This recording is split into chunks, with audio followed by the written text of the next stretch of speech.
It's time for the Voice of Reason podcast.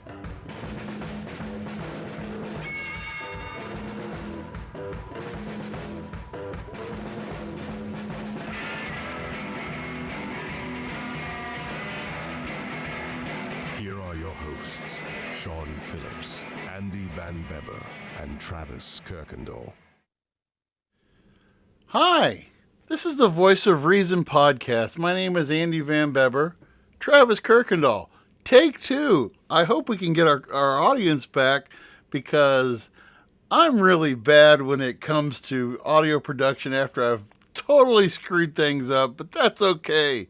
Today is September the 26th in the year 2023. And our good buddy Sean is not with us this evening. He is doing things, good things. He's making, with that new whole family thing and all of that good stuff going on.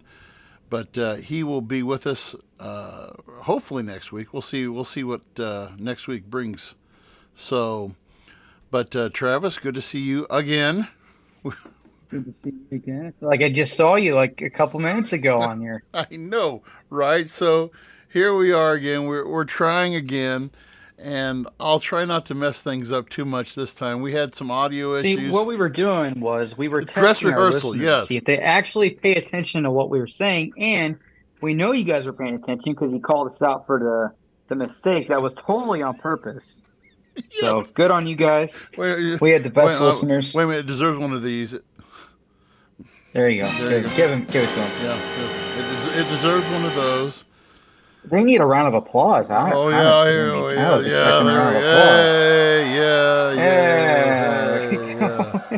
Yeah. So, but anyway, what we were discussing earlier this weekend you got a lot done. You said tell us again, you were doing some remodeling. Got Thomas's room ready to rock, or getting it ready to rock. Pretty much good. I have to fix one little spot in that closet in there. But our closet, I repainted it, took all the old 80s shelving off, and put a new storage kit in there. Yeah, it looks way better, way better. I mean, it was kind of gross in there. So we got that done. We're getting all of our stuff organized so that we are organized and ready for the baby to come.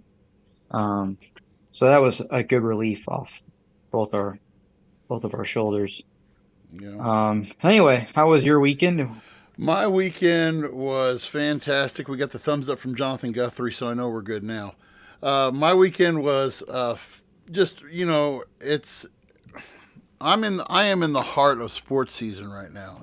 Being soccer dad, being cross-country dad, being you're going to get there. I'm going to tell you this much right now. Enjoy the baby phase, because the baby phase is, you think it's high maintenance, but it actually turns into higher maintenance. That's what I've heard. It's actually, yeah. So you definitely need to enjoy this portion of child, when Thomas is born, and cherish the snuggles, the baby farts. We were at a cross country meet last night, and one of our old coaches, Ed Lindsay, was there, and he was holding his granddaughter, and all of a sudden he makes a beeline back for his car. His granddaughter just like all over the shoulder, and that's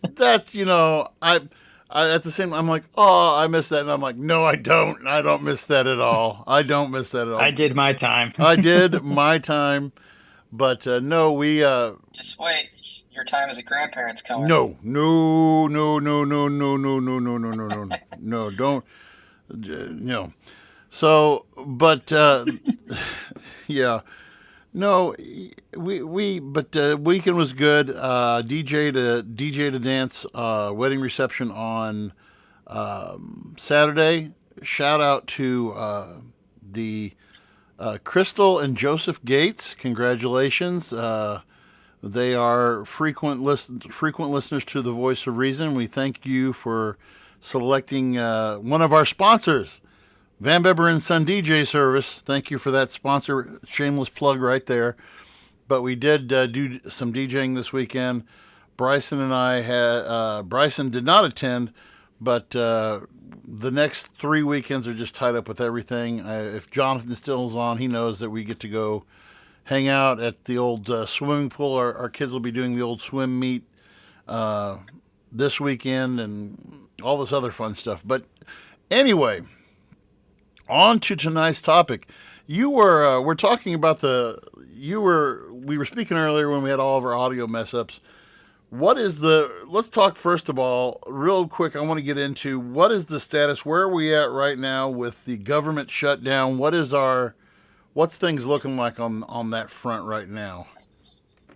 Yep. Yeah, we wanted to do a quick update on this because it was something we touched on last week. So from my understanding, according to the interwebs, 4 bills were passed through the House. So this is a good thing because it shows that, hey, we're finally coming to getting some common ground here and finally getting some stuff pushed up. The problem is the Senate obviously is still controlled by the Democrats, and they are not quite happy with the amount of spending cuts that were agreed upon in the House. And now these 4 bills related to Department of Defense, Homeland Security, State, and Agriculture for the next year. So it's still looking like this is going to be a shutdown. According to this article, Democrats in the Senate are working on their own solution to avoid a shutdown. They're working very hard, I'm sure, for all of us. And yeah, it's not looking great. And I don't know if you noticed, because I checked the stocks, the Dow dropped like 300 points today. So kind of anticipation with shutdown, and then also the Fed, and it's all the great stuff that goes with that. This whole thing about I hate to think what's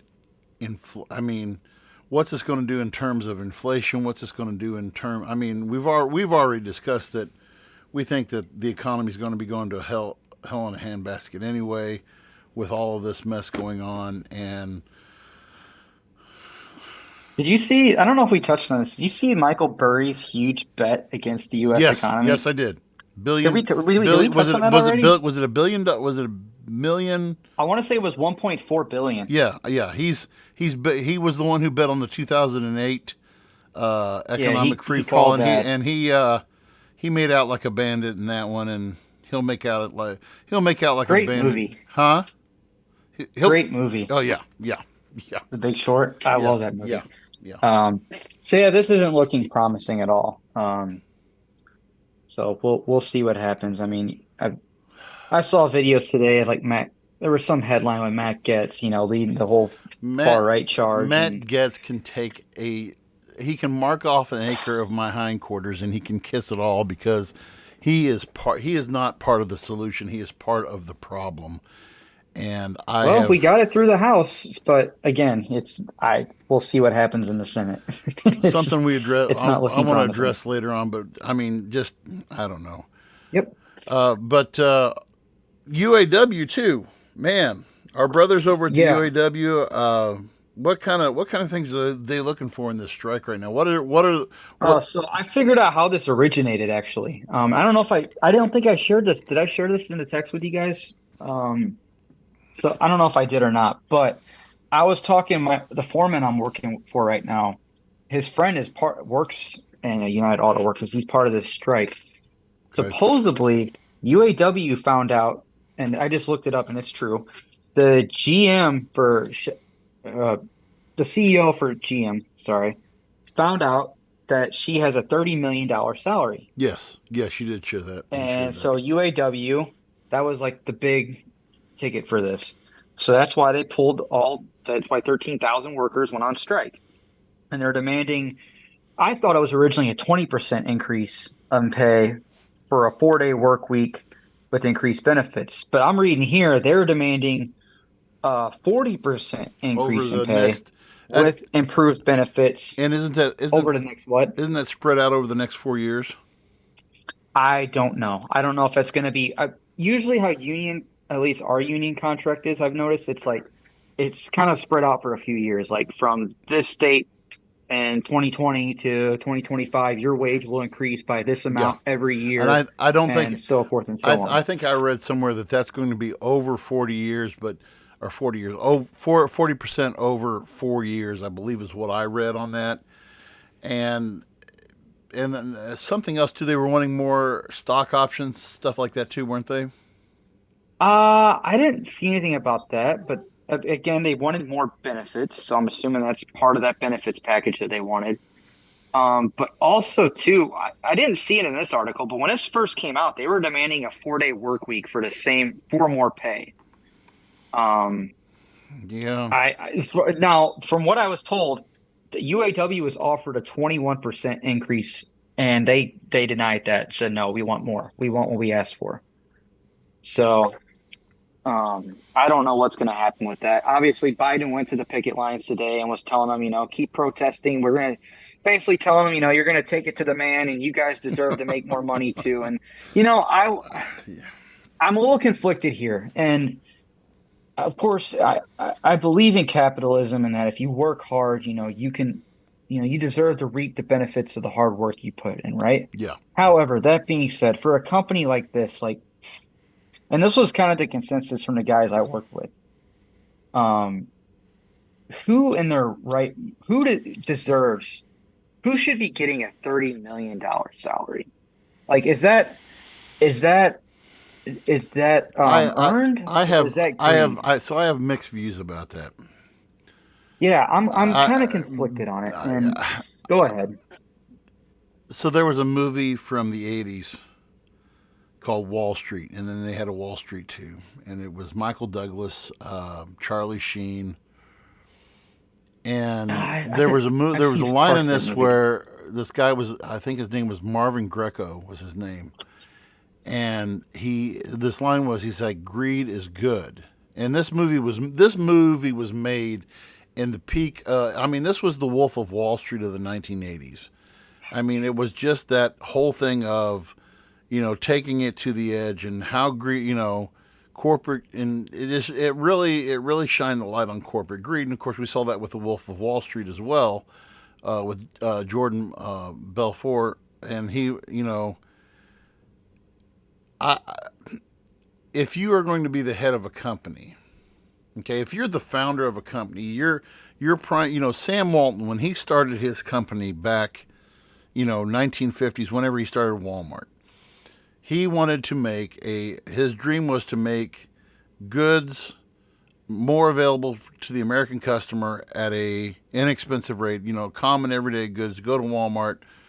Okay, his idea caught on, and I still remember. I'm a child of the '80s, and I still remember when we had Walmart, Kmart, Montgomery Ward. We actually had this other place that was called, in Illinois, it was called Zares. I'm trying to think, and then we had another one that was called Jack's.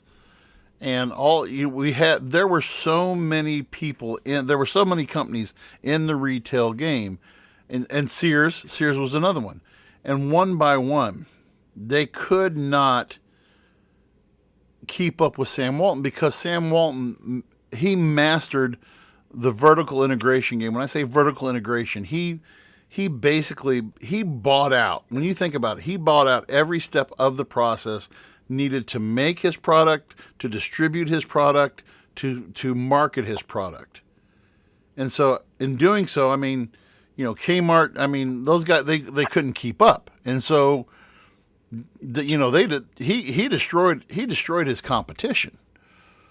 And now you move, I guess Sam Walton's been dead for 10 or 15 years now, but his son and his family have taken it in a whole new direction, and they're making, Walmart's practices towards their employees are not the best. There's some of them they keep right at 38 hours a week, so their employees can't get insurance, qualify for insurance and stuff like that. But at the same time, Sam Walton built up his company from his own hard work, and now his kids are benefiting from it. I mean, and I think and this is actually the argument of the left too. Okay, so if we're going to raise the minimum wage, should the or raise wages period. UAW says, okay, we're going to raise wages period. Well, the owners of that corporation still want to maintain their bottom line, and they still want their profit margins to stay the same. So what are they going to do? They're going to raise prices. But what the left wants to say is, okay, you guys need to just take it in the hindquarters and take one for the team and just take a cut in some and share the wealth, which is very socialistic. It's socialistic slash communistic. But at, I mean, I think the solution is somewhere in the middle of that. what's that? I think can you hear me okay? Yeah, I was kind of playing with my yeah, headphones. My dog jumped yeah, on me.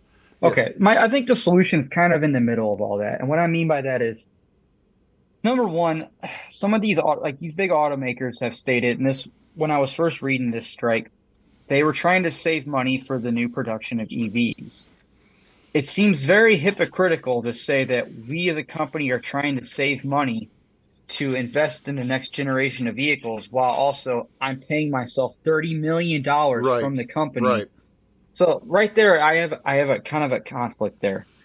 Um, and even then too, like, you know, it's just, I think it sets a bad example. Like, people already have like a pretty shaded view of what leadership is, like when it comes to pay, especially like, oh, the boss man making the big money, right? But then they actually see, like, you know, these are hardworking Americans, some of them living paycheck to paycheck, whether that's by personal decisions or that's just the state of the economy. Could be a mix of both. But then you see that your boss, the high up, the CEO, is making $30 million, and you're like, you can't, they can't relate to you. Right. So there's a big disconnect, and I think, I don't know, like, do you really need a $30 million salary to, like, And one of our listeners just said corporate bloat, and I agree. At I what yeah, I'm mean, kind of conflicted on I that. I don't. to me, well, the idea of wealth is, of course, none of us, our audience, or you, me, none of us suffer. I should say, suffer from the worries of over exorbitant lifestyle. But I was talking to my brother about this weekend, and I watched the Netflix series Quarterback, produced by Peyton Manning, and it focused on Patrick Mahomes, Kirk Cousins, Marcus Mariota. So Patrick Mahomes, for those of you who don't know, has just restructured his contract. So he's going to Oh, he be, makes bank. yeah. So he's after this new restructuring of his contract, he's going to make somewhere in the neighborhood. He's going to get about a $750 million paycheck. And when you look at, so they showed his home. You know, he's got a 10,000 square foot home. He's got basketball court. He's got a lake. And at what point do you say, is there much of a difference between how much of a difference is there between a 100 million lifestyle and a 500 million lifestyle? Heck, what's the difference between? I guess it's harder for us to understand. If I was to say, what's the difference between a $10 million lifestyle and a $15 million? And I Yeah, always, I couldn't. Yeah, so if I see what you're why do getting at. why do I need to make? And I'm with you. Why do we need to make $30 million? We have, but here we are.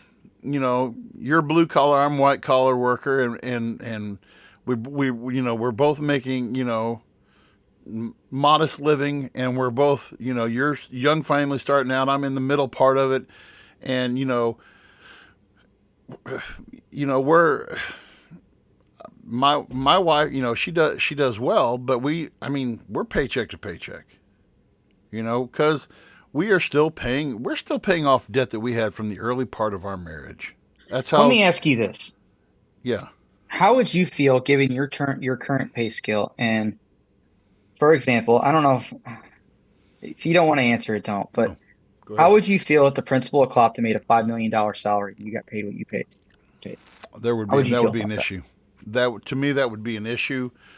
I believe, but here's the other thing, and this is kind of where I was going with this anyway. Sorry if I Those cut you people off. have a lot more responsibility than I do. They, I don't think it's a five. If I looked at the guy at GM, it's not a $30 million. No, I think it's. I think a couple million, like 5 million. Okay. I could go with, How? but I mean, they're the one because, and so here's the other side of me saying this. This is me on the other side saying part of their greed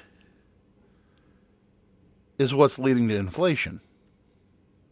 When you really look at the bottom line, part of their greed is what's leading to inflation. Because when we have, this here's my socialist side, I guess. I'm not a socialist, but if they said, okay, well, I mean, everybody's in it for profit motive. That's the bottom line on any business is every profit motive to drive to make money, to make money. But whenever it was, who was it? It was, oh God, it was John D. Rockefeller. John D. Rockefeller, Andrew Carnegie were the richest men. Andrew Carnegie's great great great grandchildren still cannot spend. If they, I think I heard one day, if they spent $10 million a day, they couldn't spend the rest of his money. That's how much money. It's Rockefeller's the ridiculous. same way. Okay, but a reporter asked Rockefeller toward the end of his life. He's like, okay, you're a billionaire. You're a multimillionaire is what they said. But I mean, he would be a He multi. would be like a Bezos Yes, of the, yeah. yeah. And they asked him, how much more money do you need to make? And Rockefeller's response was $1 more. $1 It's a more. mindset, though. That's the It's a mindset. mindset. And so Yeah. I think greed drives people to that point. And we're all guilty of that. We're all guilty. I mean, it's not just the upper class that's guilty of that. We're all guilty of that. I mean, I could say, man, if I had this amount of money, I could do this, this, and this. Okay. 1999, I had a car accident. I broke every bone in my face. Okay. It was totally, the lady pulled out in front of me. I T-boned her. She didn't yield to me. And she was a recently widowed farm wife, there were people who were like, oh, just sue her for the farm and blah, blah, blah, blah. I was like, you know what? No. If she pays for my hospital bills and my lawyer said, you could take her to the cleaners. I said, I don't want to. But then I had my mindset, Yeah, okay, yeah. $50,000 settlement. Okay, so to me, a 23-year-old, fresh out of college teacher, freshly married, man, 50 grand. I could do so much with that. And at the time, I had paid off. This was with my first marriage. I had paid off for that brief moment in my life. I was totally debt free, except with the exception of my house. I was totally debt free. Paid off my college loans, paid off all my vehicles, and then it was. So then I even after so I did all that, and I still had about 20 grand still left to play with. And I just started and this. Oh, I get this, and I could get this, and I could. Oh, what's $1,000 for this? Because I went through this huge computer phase where I had a guy who was building me these monster machines back when I was still a PC guy, and he was building me these monster machines, and they could do just all this stuff and gaming, and lo and behold, I went ahead and I got my master's degree. I paid $5,000 for my master's degree to go through college for my master's degree. Again, this was That's it? this was early 2000, so you got to understand that too. Okay, and so I got my master's degree. So the accident was in 1999. By 2006, I had burned through that entire $50,000. And I had acquired new debt. So now my wife and I, the way things look right now, if I stay on the plan that I'm on right now, I will have my debt paid off in 5 to 6 years, possibly. Okay, Nice.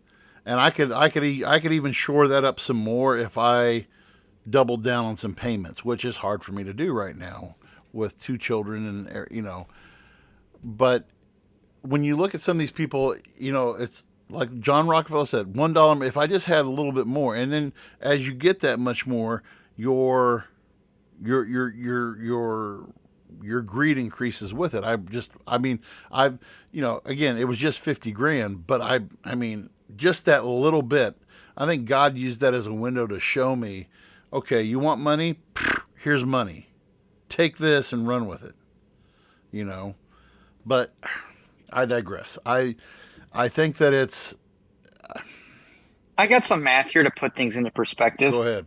So if she was to make $5 million a year, that is over $96,000 a week. God. And a UAW worker, I guarantee, I don't know what the wage scale is, but I don't think many UAW workers make 90 something K a year. But I haven't seen the pay scale. I was trying to look it up earlier. I couldn't find it. Now let's do let's do 30 million divided by 52. Oh, too many zeros. Divided. Yeah, so 30 million divided by 12 months. Or no, 52. God, 52 it's been a weeks. long day. Forgive Yeah. me. So 52. So $30 million. She is making currently $576,923 a week. A week. Yeah. So I have to side with the workers on that yeah, one. That's yeah. yeah. Yeah. But that being, yeah, I'd have to side with them. Now, 40% increase. Again, I haven't seen the wage scale. So Personally, I think they should could have taken the 20%. And I'm sure it's still on the table. I'm sure at this point they're trying to do whatever they can to get people back in the shops and working. But it doesn't sound like they're going to budge on 40. So this could be a long It's strike. going to be, yeah. So Let's get into this one. You were wanting to talk about. Well, this. and this kind of blends in with it. How we view other people. So we look at this, and we look at what is, and I'm going to use this word up front, integrity. Okay, so somebody who's trying to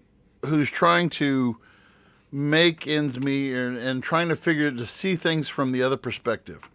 When we look at integrity, when we look at people's character, when you look at somebody who's making $30 million or whatever, character to me is more important than any amount of wealth. Let me say that again. Agreed. Character is more important than any amount of wealth that you can put out there. Okay? I want to share a story about something that happened to me last week.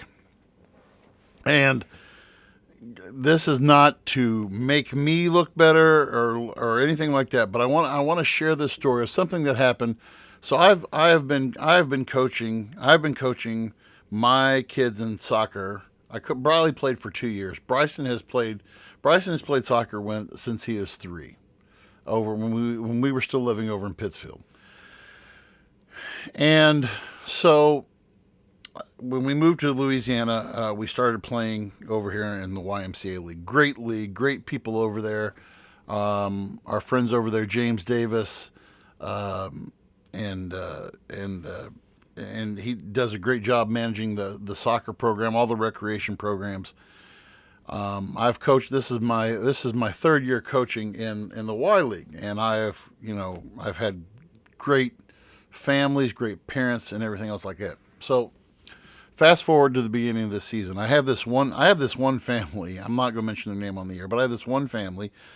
I have there of my of my 8 players on my team, 5 of them are all in the same family. I have two. I have a brother, a sister, and then 2 other sisters, and then a cousin. So there's 5 of them of the same family. But whenever they divvy them up, I'm like, I'll take that. I want that family. I want that family. Okay. And then we have my son, and we have a young lady from Bowling Green, and then one of my former players from Pittsfield, who I absolutely loved. And this would have been her last, me and her family, her mother used to take Bryson to daycare way back in the day and everything. We go way back, and I always kind of hinted at him during swim season, hey, have your daughter come over and play soccer with me one more time, because I used to coach her back in the day. So we have a great team, and we're winning a lot of games, and we're doing good. So the first week of season we're playing, and not to get into too much of the logistics of soccer, but there's this one point where we commit a foul. We handball, ball hits our hand. And depending on where you do the foul at, if it's inside the goalie box, it's what's called it's a penalty kick. It's a penalty kick where it's just the goalie and the kicker, and it's 1-on-1. If it's outside the box, then it's a free kick. You kick it and try to get into play. So the penalty is committed, and the referee says, hey, they were outside the box, and it's outside the box, and this is what it is. So it was just going to be a free kick. He's like, no, they were in the penalty box. They were in the box. It's a penalty kick. It's a penalty kick. It's a penalty kick. And I just looked over at the referee and I said, were they in the box? And he said, no, they was outside the box. He said, and so the other coach was like, stop trying to manipulate the referees and blah, blah, blah, and all this other stuff. And I looked back at the referee and I said, am I manipulating this? I don't want to manipulate this. And then, so after the game, so we end up winning the game. We were winning the game, by the way. And again, not to brag, but we were winning the game 15-5. I could care less if it was a free kick or a penalty. I could care less. Okay? We're not going to lose this game. So after the game, the guy's like, well, I love you, but I know what you're trying to do. I know what you're trying to do. And I was like, oh, okay, sorry.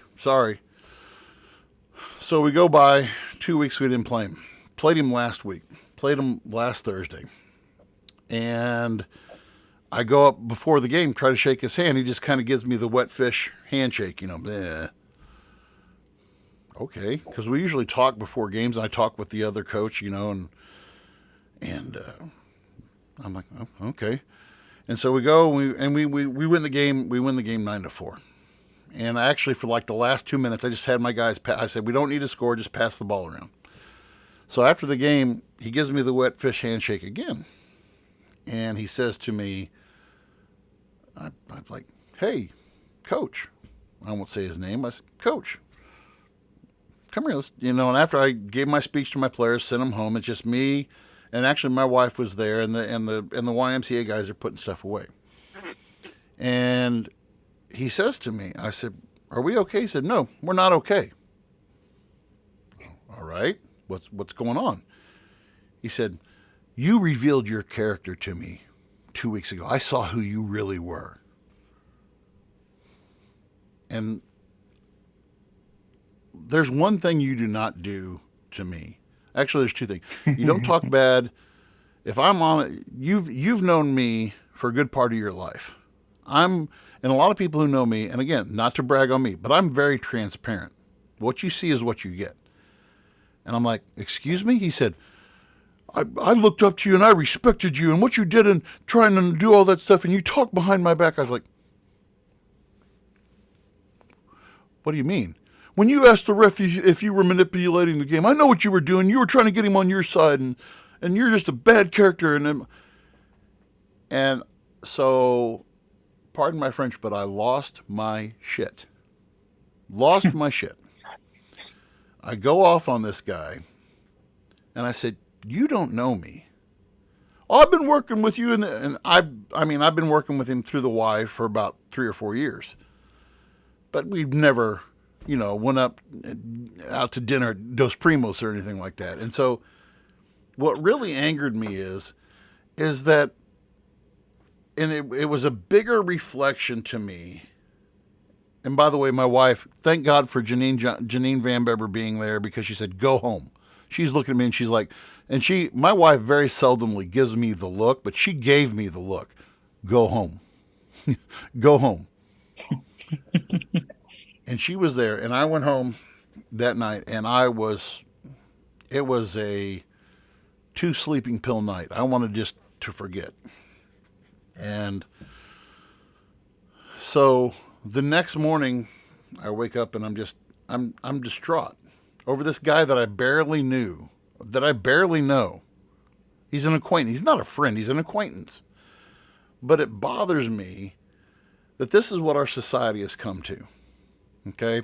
I want to play this video. This is actually something that came up. We actually do what's called character education in our school, and this was a video that came up we do a lesson twice a week, and this is just a short video, and I want to play this, and I want to get your guys' feedback. Those of you on the chat page, I really want to hear from you guys on this as well. So let's just listen to this video just for a second. A.D. Williams once said, "Imagine what 7 billion humans could accomplish if we loved and respected one another." Just imagine. Imagine if there was no greed. Imagine if there was no comparison. If everyone was running their own race, but cheering for all others at the same time. Maybe we'll never see that in our lifetime. But what we all can do is start with ourselves. Start with yourself. Choose to lift others up. Choose to set the example of kindness and integrity, the example of compassion and understanding. There's a quote that says, "No matter how educated, talented, rich, or cool you believe you are, how you treat people ultimately tells all." Integrity is everything. It really is. Who you are is far more important than what you have, and it will always be. Who you are is measured by how you make others feel. Be kind to each other. In a world where you can be anything, be kind. Choose to be the change you wish to see in the world. Decide you will not wait for someone else. You will set the example. Be kind, because you never know how much that person is suffering inside. You never know the difference your words can make, the difference your presence can make, the difference you can make to one human life. Be the reason someone believes in the goodness of humanity. Be the reason someone else decides to make a difference in others. Be the influence you want to see more of. Always do what is right, not what is easy in the moment. Kindness spreads like a virus. When you do good to another, that person does better to those they come in contact with. You really can make a big difference in the world today and every other day. Anne Frank said, "In the long run, the sharpest weapon of all is a kind and gentle spirit." No one has ever made themselves great by showing how small another is. Be kind and always build others up to the best of your ability. Treat everyone with the same level of kindness that you would like for yourself. Not because everyone is nice, but because you are. Because karma makes no mistakes. Because it is right. Because you have integrity. Because you want this world to be better when you leave than when you arrive. So, I see that, and it's, some people are like, "Oh, groany, groan, groan, groan." And that to me spoke volumes to me today. And a lot of what came in from that video, when I watched it today, I was like, this explains, and this goes perfectly with what you talked about earlier with because we are not interested, I think as human beings anymore, we are not interested in the well-being of others as a whole. There was a time, I think, when you could say we had a consensus of you could get a consensus of people. You could get a consensus of Americans in a room, and you could say, okay, what do you believe is the right things that we should be doing in society? And you could say, okay, well, we need to be taking care of the elderly, we need to be taking care of the homeless, we need to be taking care of this and this and this and this and this.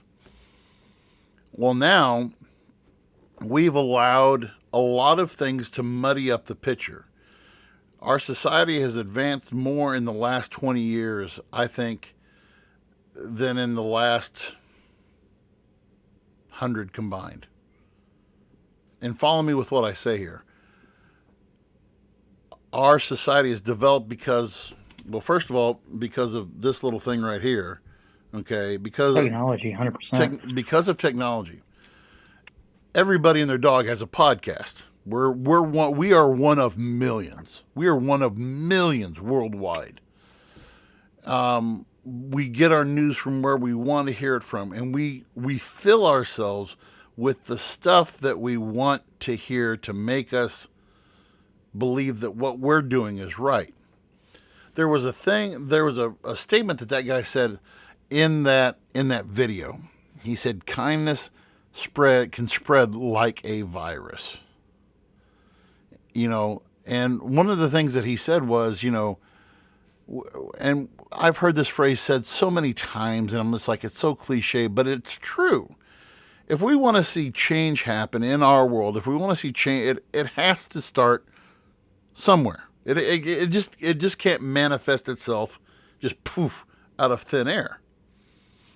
And I tie this back to my story of what happened to me. So this is a to be continued. Okay, I have to face this guy 2 more times this year. My team has to face his time. And so I was faced with okay, what am I going to do now? How am I going to approach the situation? Because when we last met, I was storming off the field. I was mad as I could be. I was pissed off, and I was angry at this guy because he made a snap judgment about me. And maybe it was something that I triggered in him. And I think that's another part of it, is that I have to see things from his shoe. Maybe there was something that happened to him earlier on in his life, and he saw something in that brief moment of me that triggered some PTSD or something from way back when. Okay? So now, when I move forward, as I move forward, what am I going to do with this? Okay? So I can be, I look at this as one of 3 ways. Number 1, I can be a vindictive son of a bitch, and I can go after this guy. We could run the score up on them. I could make him feel like a piece of crap. I could just shoot I could do that. Number 2, I could forgive him. Even if he doesn't want to listen to me, I can still forgive him within my own heart, and I move forward. I don't let something like this set me back and make me a bitter person. Okay? Because I think a lot of people and a lot of things that we see that are happening in our world today, especially politically, is based upon past defeats. And we let past defeats create a bitterness within our hearts that can go into everything else. And thirdly, so I could be bitter, I could forgive him, or I could just, still forgive him, be kind to him, exchange kind words, and move on with my life. Because if I let one moment in time by one person who I barely know define who I am moving forward, that can create, that could just cause, this is what you call you have these watershed moments in your life when something happens to you, and if you let it define you and you let it send you down a path that you don't want to go, it can have later on down the road, who knows what kind of catastrophic or even just disaster effects in your own life if you allow that to define you. Does that kind of make sense to you? I mean, when people look, I mean, let me ask you this, Travis, how much do you, when you hear people say stuff, or people refer to a group, or they refer to a group in which you belong to or whatever, how much do you let that affect you? I try not to anymore. It's something I'm trying not to dwell on when it comes to stuff like that. Specifically in this instance, if it's like directly involving me and someone else, I've realized that you're not going to make everybody happy. Mm-mm. Some people are just not going to like you, and you don't have an obligation to make them like you. And you can, like you said, you can forgive them, but that person doesn't really need to be. You don't really need to associate with them either. So you know, um, in this instance, granted, I don't know this individual you're talking about, so I wasn't there. I didn't see what happened, but I just would not necessarily avoid the situation, but make, I wouldn't even try to make amends really. Yeah. Because again, some people you're just not going to make Right. happy. It is what it is. Not everyone's going to like you. And Now, trying to be a people pleaser all the time can oh, be very detrimental to right. yourself, you know? Okay. Now, here's the other point that I want to tie this in with what we talked about earlier with UAW and with everything else, and with our own country, with the government shutdown. Hmm. At what point did we get to the point where we did not want to work with each other for a common goal? I mean, if you look at UAW, the situation with the strike, if you look at our country, are we truly working for, can we honestly say that we are working for a common goal in our country anymore? No, no, absolutely not. Why Nothing. do you think that? I want to hear why you think that, and then I'll say what I'm with you, but go ahead. I think this is just, it's a large example of it, but people as- are guilty of putting themselves first now. It's what can I get for me? Like what is, um, and even with that, I mean, there's a lot of what can I get for less? You know, how much can I get for the minimum amount of effort? I see it at work all the time. I see it with the immigration stuff that's going on right now. People are coming here getting $2,000 a month, paid housing, paid food, all these other amenities, and Not doing anything. they're choosing not to work. Right. Like they are choosing not to work because the government's giving them these things. Again, it's that mindset of what can I get? What can I get for me? You know, what are you going to do for me is a mindset I see a lot of now. Um, Especially I mean, we look back at the Great Resignation, that Yeah. whole phase. Oh It man. was a lot of that. It was a lot of unhappy employees leaving. And it became the mindset of what is this company going to do for me? What incentives are you going to give me to work for you? And I think There. there, I believe in that to an extent. Yes. Yes. I was going to say that. Um, and at the end of the day, your company has to make money because the company doesn't make money, no one makes money. Uh, or you find out you work 30 years and you no longer have a pension, right? Right. So I really think it's the society as a whole is very single-minded greed. And from I mean, I'm even guilty of it on some things. You Mm-hmm. know, we were talking about when the Rockefeller mindset of like chasing the dollar, you know, one more dollar. I mean, Mm-hmm. that's a very American mindset, you know, getting that in overtime, getting that extra check, trying to get that extra, you know, whatever, more, more, more. It's a capitalist mindset. What Well, I think that with all this, yeah, I think that's a big part of it. when I go back and I look at where what the what drew us together. I look at three main events in this country that brought us together in the common mindset. First thing was the Great Depression. And big time. there's still, and I encourage people, if you know somebody who is in their late 80s, early 90s, talk to those people. I encourage my kids all the time, talk to those people and listen to the stories. My mom would tell me stories on how my grandmother and the lady down the street would put together, they would save up, just change from here and there, and they'd put a little bit, and at the end of the month, they would put together 50 cents, they would put 50 cents together, and they would go down and they would buy a big, like a 5-pound loaf of meat hamburger from the butcher, 50 cents, imagine that. But they would split that, and they would work together. Why? Because they had a common problem. We don't want to go hungry, and people were, my mom told me stories of how my grandmother, the old home place was right, 100 yards from a railroad track. And my grandmother would have, there would be hobos who would ride the rails, who would come by, and my grandmother, they would offer, hey, can we sharpen your knives? Can we pick up the sticks out of your yard? Can we? And my grandma's like, you don't, here, let me, my grandma always made stuff from scratch. And they're like, no, ma'am, we're going to do something for you just so we can earn. And it brought people together.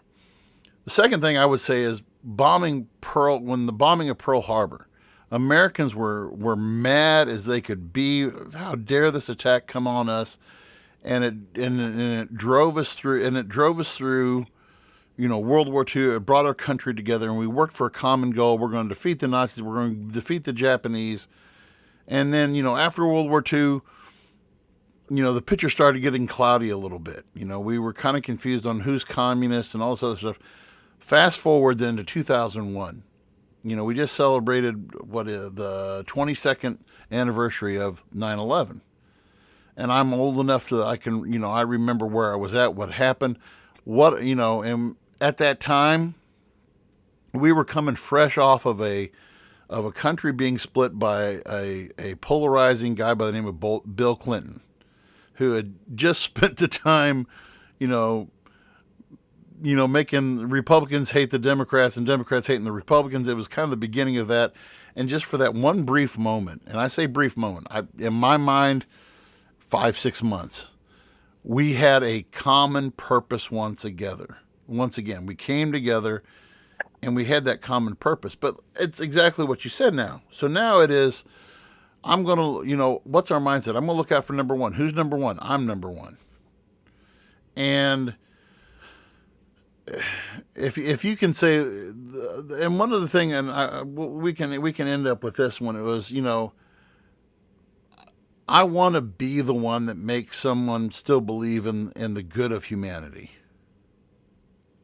That if I want to strive for something, I want to do that. I want to be able to say, here's something I can do for my neighbor.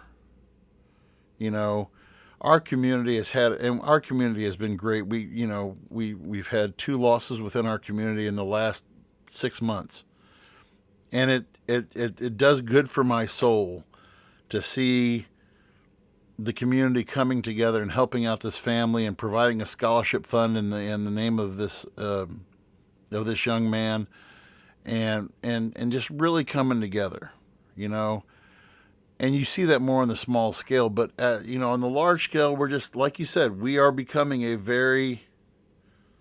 we're not really a united country anymore, and there are these issues, and I don't want to wax philosophic for too long, but at the same time, this was just something that it really ate at me this week, and it's been something that I have been dealing with within my, I don't really bare my soul a lot on here, but at the same time, it's something that I've really had to think a lot about. And, as a member of the human race, we can start making changes. We can start making changes within ourselves, within our family, within our community. As far as, are we ever going to see an end to corporate greed? No, because there's always going to be that person. There's always going to be, like you said, that John Rockefeller. There's always going to be that guy who wants $1 more. I don't care about my fellow man. No matter what government, what business structure, whatever it is, someone will always profit. Yeah. There's always going to be someone at the top. It's just the way the cookie crumbles. Yeah. And I do want to mention this before we sign off for tonight. So Sean and Travis don't know this yet, but I went ahead and put our hat in the ring. The Voice of Reason is one of the sponsors of, and I'll go ahead and mention this, on October 21st at the Louisiana YMCA, the Twin Pikes Family YMCA. We'll be having the Hunter Stribling Memorial Disc Golf Tournament. And all proceeds will benefit the Hunter Stribling Memorial Scholarship. If you say, well, I don't like disc golf, you don't have to like disc golfing. If you're interested in purchasing a shirt or want to buy, we're selling t-shirts for $15. If you're interested in buying a shirt, let me know. Message me.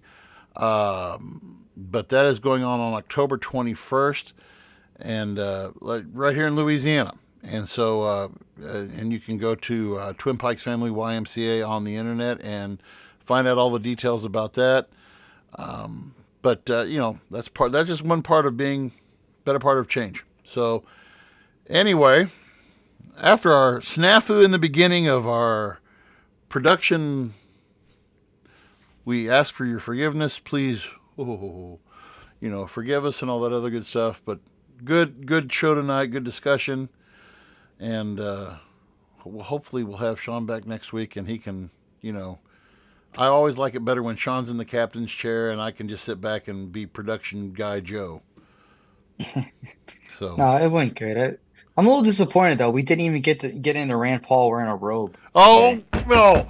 I know. We have to. Okay, next we week. Gotta touch on that. Next week we will talk about the sure. dress code in the Senate. And yes, and Rand Paul, what was that? I think that was today. Was that on Twitter today? Yeah, he was showing. He said, "I thought I said no photos." That was great. That was great. We'll get to that next week. Anyway, for Andy, for Travis Kirkendall, Sean Phillips, I'm Andy Van Beber. This is the Voice of Reason. Thank you for supporting us this week, and we will see you all next time. Have a great week. Bye, guys. Thank you for listening to the Voice of Reason podcast.